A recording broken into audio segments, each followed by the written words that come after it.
Hello बच्चों, चलो इस प्रश्न को पढ़ते हैं। इस प्रश्न में पूछा हुआ है, 1 मोल आदर्श गैस का प्रारंभिक आयतन 1 लीटर से 10 लीटर तक समतापीय प्रसारित किया जाता है। तो इस प्रक्रम के लिए डेल्टा ई का मान आपको बताना है और आपके पास में आर का मान आपको दिया गया है और 4 ऑप्शन आपको दिए गए हैं।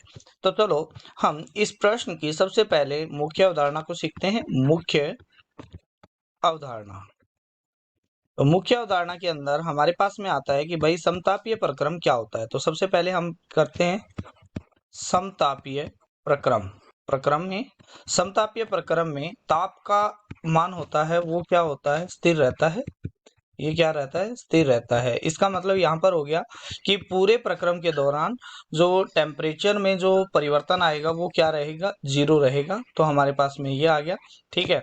और यहाँ पर आपको निकालना है इसकी डेल्टा ई का मान, मतलब आंतरिक ऊर्जा का मान निकालना है। आपको क्या निकालना है, आंतरिक ऊर्जा का मान निकालना है। आंतरिक ऊर्जा में परिवर्तन निकालना है, में परिवर्तन आपको निकालना है, ठीक है। तो आंतरिक ऊर्जा में परिवर्तन होता है, वो होता है किसी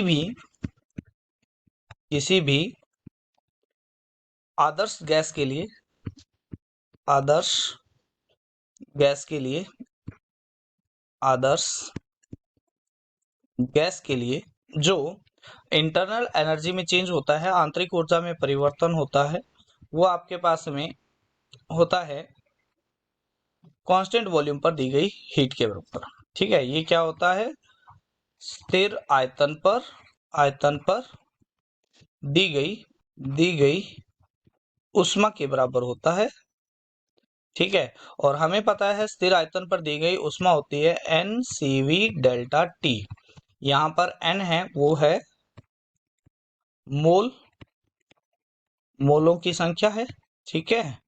और यहाँ पर CV क्या है, मोलर विशिष्ट उष्मा है।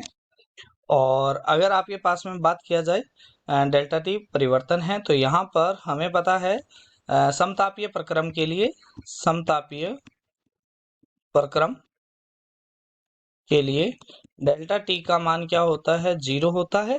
तो यहाँ पर इंटरनल एनर्जी में जो परिवर्तन है, आंतरिक ऊर्जा में परिवर्तन है, वो भी क्या आ जाएगा आपके पास में, 0 के बराबर आ जाएगा, ठीक है।